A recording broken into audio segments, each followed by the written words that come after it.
Let's be honest, first trimester nutrition is not often what people paint it to be.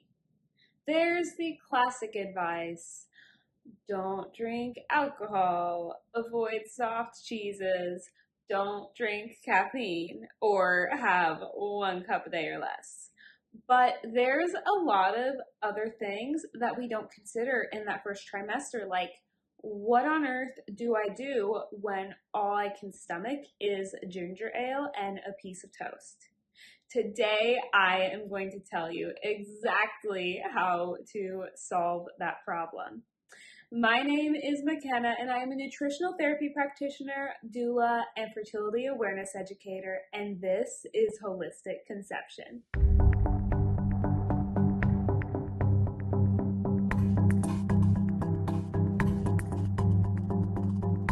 With that first trimester upon you in all its glory and nausea, it can be really overwhelming to figure out what to eat, how to get anything down amidst just not feeling good.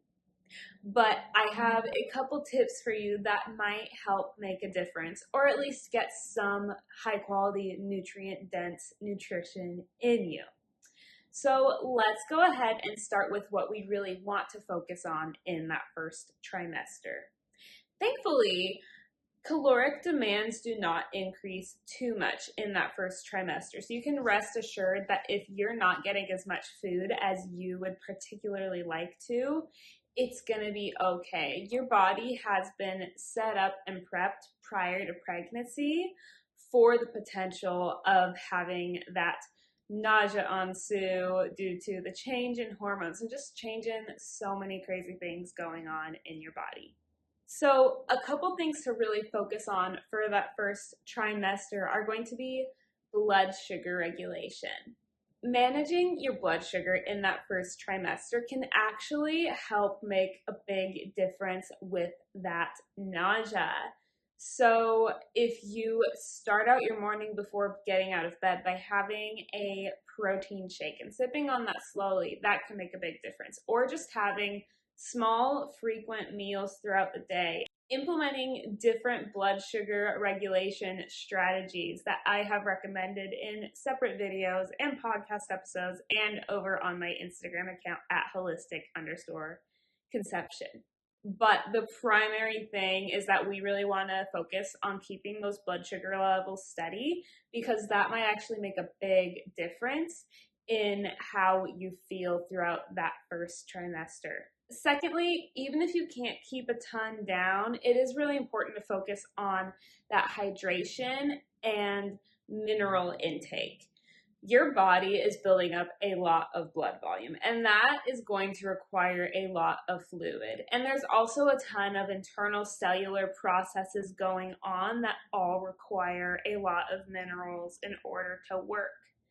So we can try just adding in some minerals through simple drinks such as water with some sea salt, maybe add a little lemon to that, trace minerals, tea, bone broth, just mineral-rich drinks. These can really make a difference in hydration, even if you're adverse to a lot of foods. Also, though, fruit can be a really beneficial thing to consume in those early days if that is something you can stomach. But I would just make sure to at least try to add something like peanut butter or a little bit of meat or protein balls along with that fruit, just to make sure you're keeping that blood sugar regulated as well. The third focus is going to be simple protein. Now, I get it, it's that first trimester, and there can tend to be some meat aversions or just struggles with eating that big hunk of steak or that hamburger. So really focusing on simple protein is a good strategy.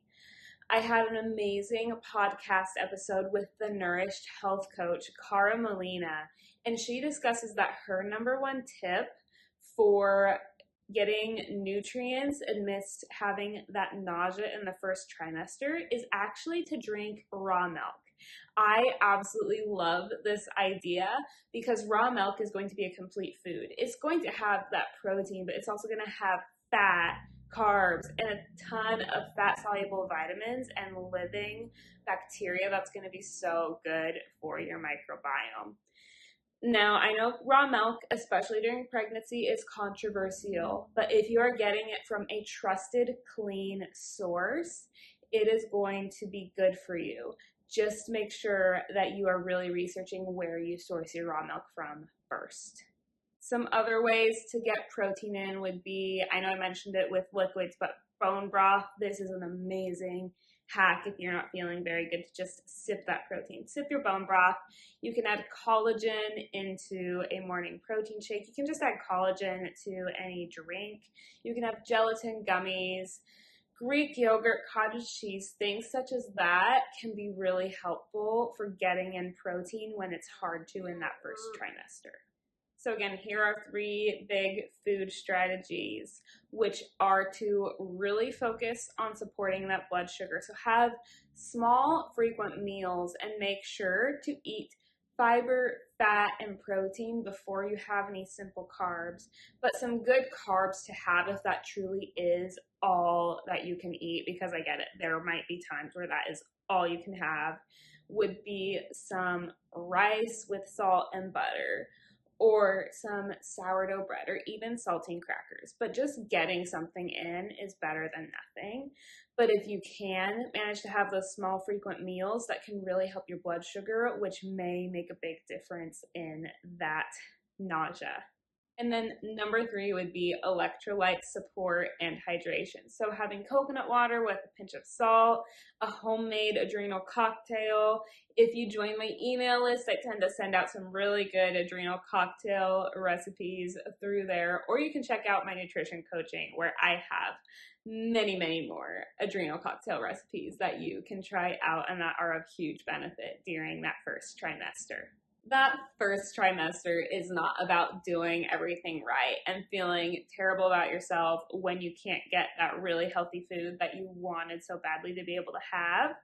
It's about supporting your body in the best way possible and coming up with strategies to implement to kind of beat around where you may not feel your body is supported the best. So I hope some of these strategies will help you out as you move forward in your first trimester. If this was helpful, please leave a comment, and follow along because I have so much more to share. I release new videos every single Friday, and I cannot wait to share more with you and hear where you are at in your pregnancy journey.